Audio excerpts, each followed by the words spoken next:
I was only seconds away from saying I do when I looked at the front row and realized my 7-year-old daughter was gone. Her tiny white chair was empty. 30 minutes earlier, she had hugged me and whispered, "Mommy, I have a surprise for you."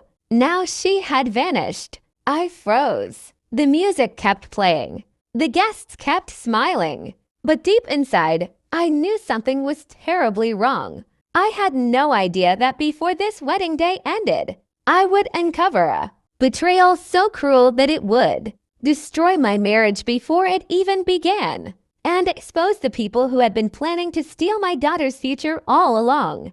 My name is Claire. I was standing at the altar only seconds away from saying I do when I looked toward the front row and realized my 7-year-old daughter, Emily, was gone. Her little white chair was empty. 30 minutes earlier, she had hugged me, smiled, and whispered, "Mommy, I have a surprise for you."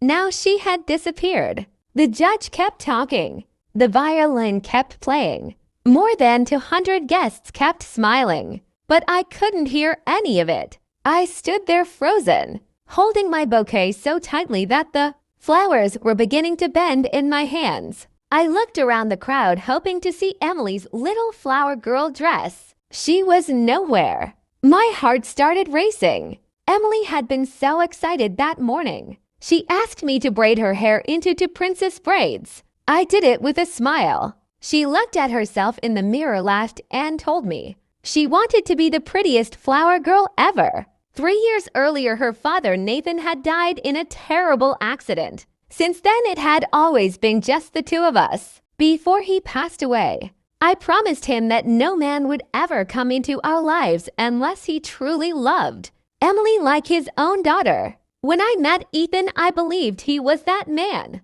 Or at least, I thought he was. A week before the wedding, Ethan's mother, Margaret, smiled at me and said, "You enjoy your special day, sweetheart. I'll take care of little Emily." I thanked her without thinking twice. Standing at the altar, I suddenly remembered another conversation.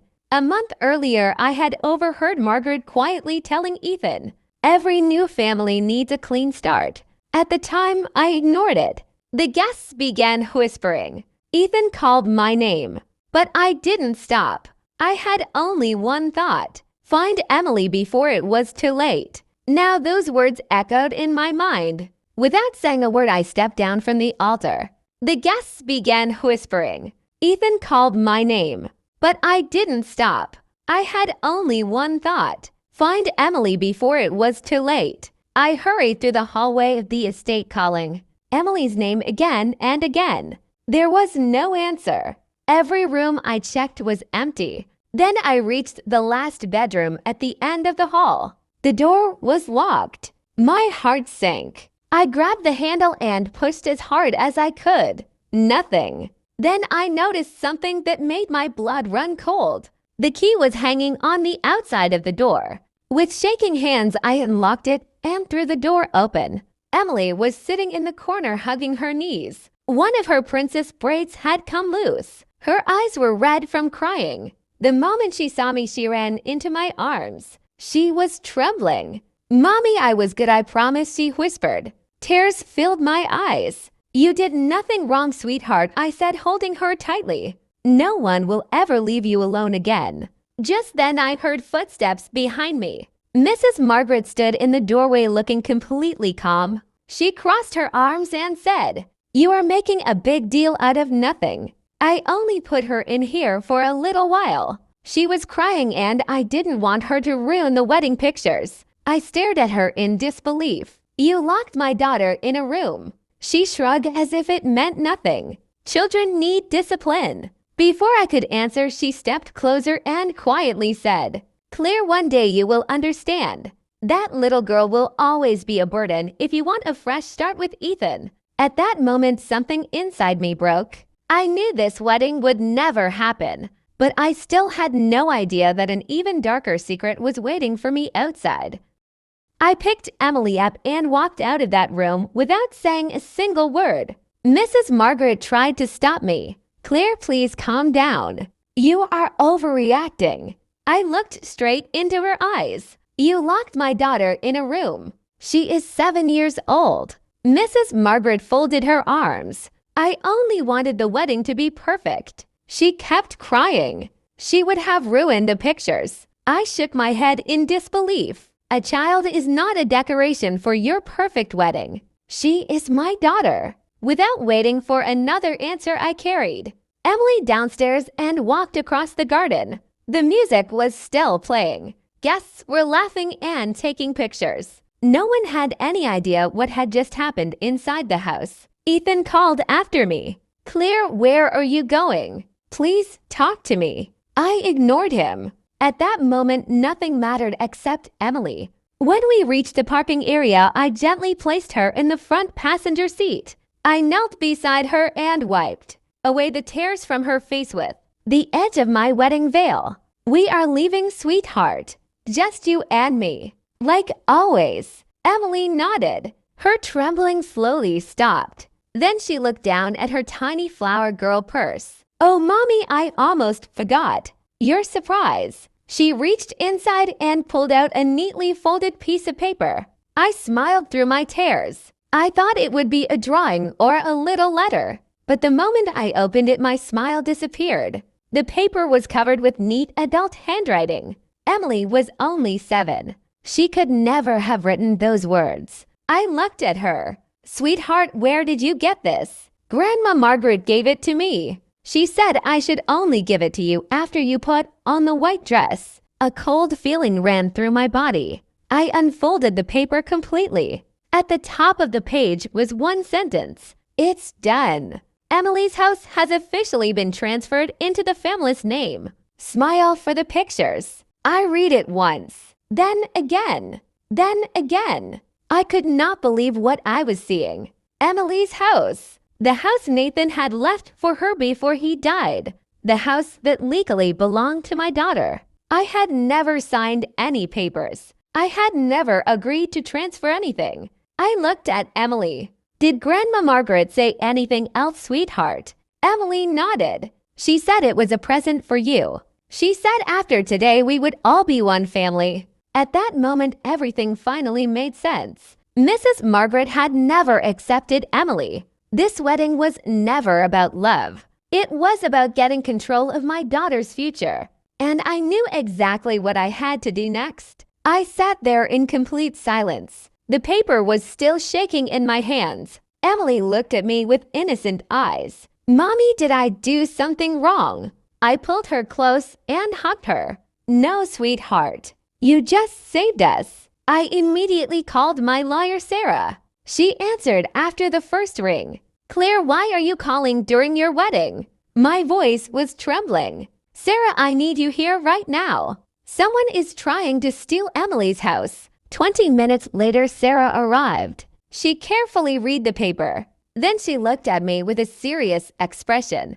"Claire, this is very important. If you never signed any documents, then this transfer cannot be legal." But someone clearly planned this. We walked back toward the wedding hall. The music stopped as soon as everyone saw us. More than 200 guests turned to look. Ethan smiled nervously. "Claire, where have you been?" I walked straight to the altar. Then I held the paper high for everyone to see. I looked Ethan in the eyes. "I only have one question. Did you know about this?" The smile disappeared from his face. The entire hall became completely silent. I folded the paper and slipped it carefully into my purse. This was no longer just a family argument. It was evidence. I looked at Emily and smiled. "Stay with me, sweetheart. No matter what happens, do not let go of my hand." She nodded. I held her hand tightly and walked back toward the wedding garden.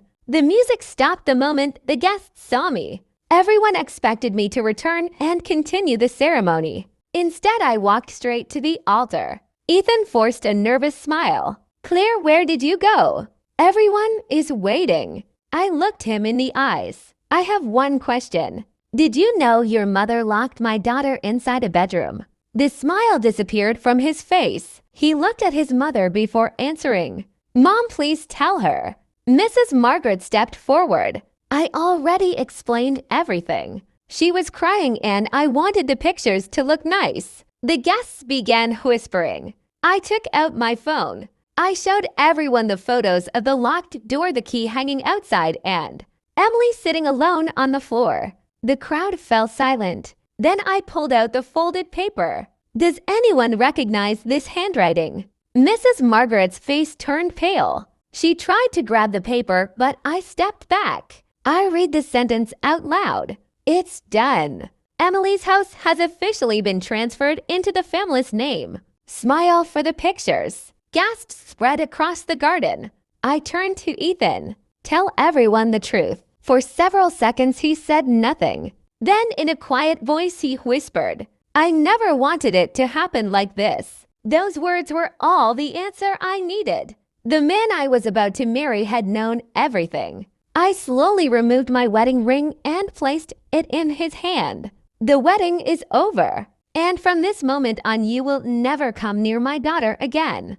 Just then the sound of police sirens echoed outside the estate. The sound of police sirens echoed through the estate. Every guest turned toward the entrance. Two police officers walked into the garden while everyone stood frozen in silence. Mrs. Margaret tried to smile. Officer, there has been a misunderstanding. Before she could continue, I stepped forward. I handed the officers my phone and the folded paper. My daughter was locked inside a room during my wedding, and I believe they were trying to steal the house her father left for her.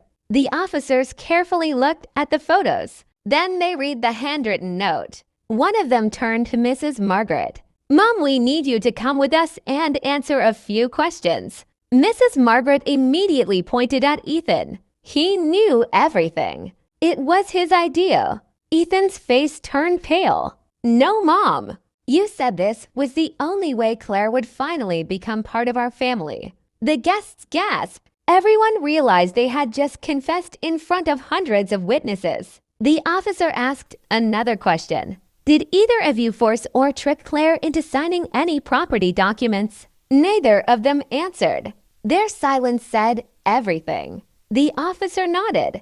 You both need to come with us. As they were escorted away, Mrs. Margaret looked back at me with anger. You chose that little girl over your future. I held Emily's hand and smiled. She is not in the way of my future. She is my future. Emily squeezed my hand tightly. Mommy, are we really going home now? I kissed her forehead. Yes, sweetheart. And this time, no one will ever take us apart again. 3 months later, my life looked completely different. The wedding dress was gone. The flowers had faded. But for the first time in years, I felt at peace. Emily and I were finally safe. The police investigation uncovered the truth. Mrs. Margaret had secretly prepared fake property documents months before the wedding. She believed it once I became Ethan's wife, it would be easier to pressure me into signing everything. But she never expected Emily to accidentally give me the handwritten note. That single piece of paper exposed their entire plan. The court declared that Emily's house had never been legally transferred.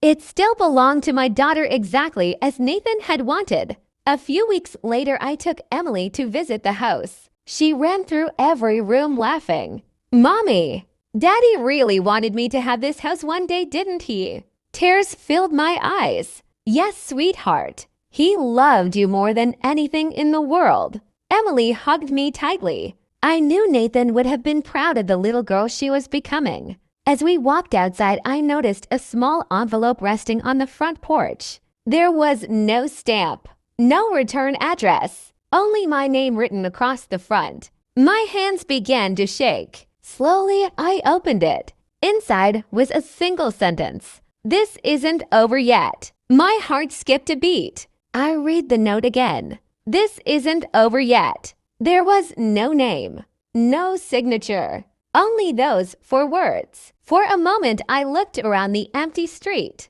No one was there. Emily noticed the fear on my face. Mommy, what's wrong? I forced a smile and folded the note. Nothing, sweetheart. Let's go home.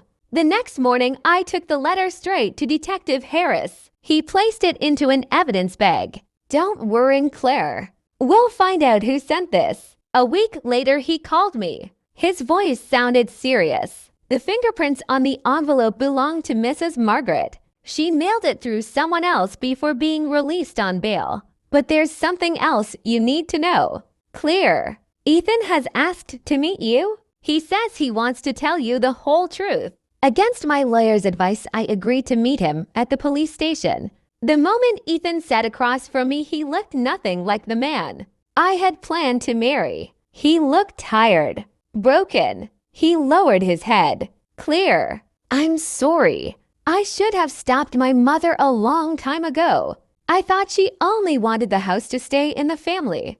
I never imagined she would lock Emily in that room. I looked him straight in the eyes. You didn't protect my daughter. That was enough. He quietly slid a small flash drive across the table. Everything is on there. Phone recordings, emails, bank transfers. It's proof that my mother planned everything. Take it. Use it. I picked up the flash drive. I had finally been handed the evidence that could end this nightmare once and for all. I stared at the flash drive for several seconds. Part of me wanted to throw it away. Another part knew it could protect Emily forever. I handed it to my lawyer, Sarah. She plugged it into her laptop. The screen filled with emails, text messages, and voice recordings. One recording made the entire room go silent. Mrs. Margaret's voice was clear. After the wedding, we will convince Claire to sign everything.